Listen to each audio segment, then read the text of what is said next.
Hello everyone, it's your friendly neighborhood Ultra Spider Cole here, and Star Wars Battlefront is back! Yes! Yes! No, I'm not talking about that garbage. Get that out of here. I'm not talking about that crap. I'm talking about that good old OG stuff. That premium, good old things. Talking about the original Star Wars Battlefront 1 and 2. Yep, right, that's right.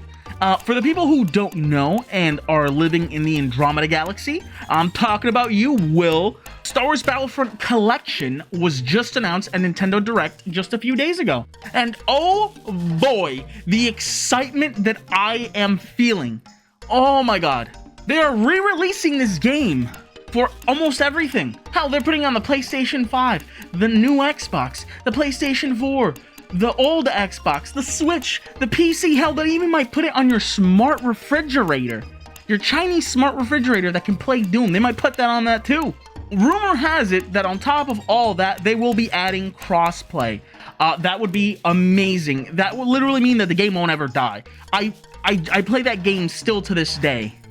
Hell, when I started streaming about 2 months ago at the end of December, the first thing I started streaming was Star Wars Battlefront 2. That was the first thing I was doing. Some of the things that they're still having in there, there's gonna have 64 player. Good, keep it up. They're adding new content. What do you mean? New content? How? But wait, there's more. It's coming out March 14th. Literally a couple, maybe a week away, maybe 2 weeks away. Guys, I really love Star Wars Battlefront 2. It was one of the first games I ever played multiplayer, right next to Area 51, but no one knows that game. That was actually my favorite game, multiplayer game, and my first multiplayer game, Area 51. But I really do love Star Wars Battlefront. And when you take a look at the modern Star Wars Battlefront and you compare it to the old one, like, even though it handles a little better and it looks just amazing compared to the old Star Wars Battlefront, it both has a fraction of the features that the original have and has less engaging mechanics than the other one had too. Not to top off that the complete disaster that was Star Wars Battlefront 2, it was so bad that other countries started attacking and implementing ways to get rid of monetization in certain video games and loot boxes and things like that. Like, they really ruined it for a lot of companies with how greedy EA got.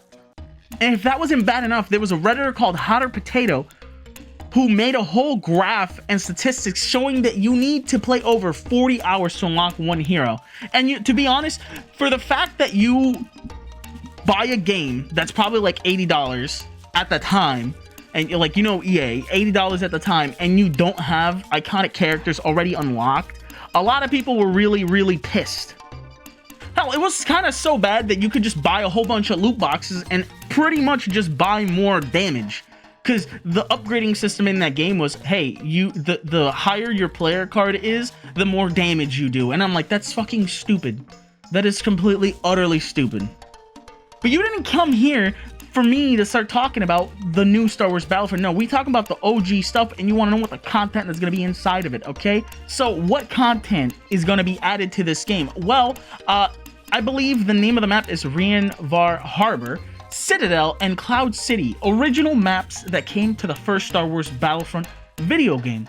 There was an exclusive Xbox DLC that came for Star Wars Battlefront 2 that brought those 3 maps to Star Wars Battlefront 2.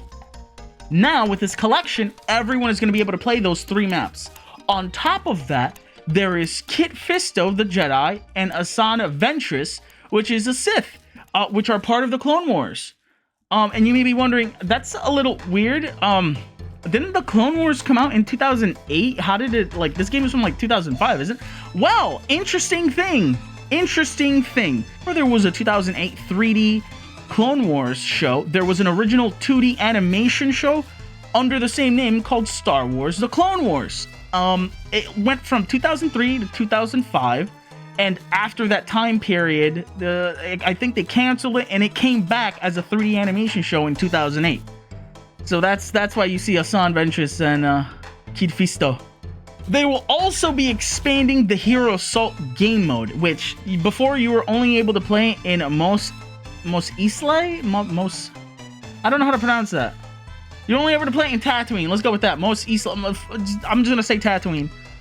You're only able to play in Tatooine. They are now going to expand all the ground war maps. So pretty much any ground map that you can play on, you will be playing Hero Assault. You can play Hero Assault, which is just fucking great. I can't wait to play Hero Assault on Kamino, Mustafar, hell, even the Death Star. Oh my god, the Death Star. Oh, playing against heroes and villains on the Death Star would be amazing.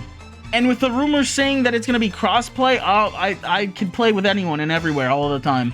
I'm going to end up being a little too optimistic, but I really want to imagine that they start adding more content into this game, which would be fucking insane if they somehow do. Okay, now we're going to go to the optimistic side and my hopes and dreams of this game. I do wonder if they're going to make new content for this game.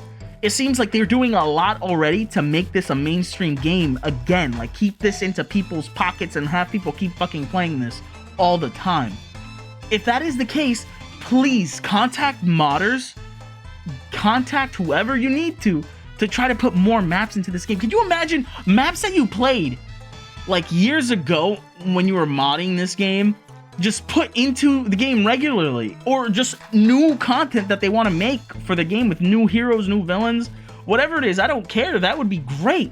Like, this comes to show that, like, if this is successful, people are gonna want this. Again, that's more of my optimistic side of me. And to, like, if you were to come to me and say, hey, Cole, you came to me like 3 weeks ago and you're like, hey, Cole, they're gonna make a Star Wars Battlefront Collector's Edition, crossplay with all a bunch of content, I would slap you in the face and tell you, don't ever disrespect me again, because I would think you're lying to me and you're just trying to disrespect me. Whoever in Aspyr decided to make this, give this man a 3-week paid vacation and a raise, because oh my god. I just so looked up that they were the ones who also did the Tomb Raider trilogy that literally came out like about a week ago, if not so, maybe a little bit more. And it just comes to show they know what they're doing. They know what people want, and I'm pretty sure they're gonna keep doing good things like this. Yeah, those are all my thoughts pretty much. I just love Star Wars Battlefront 2, and the new versions make me sad. Bye.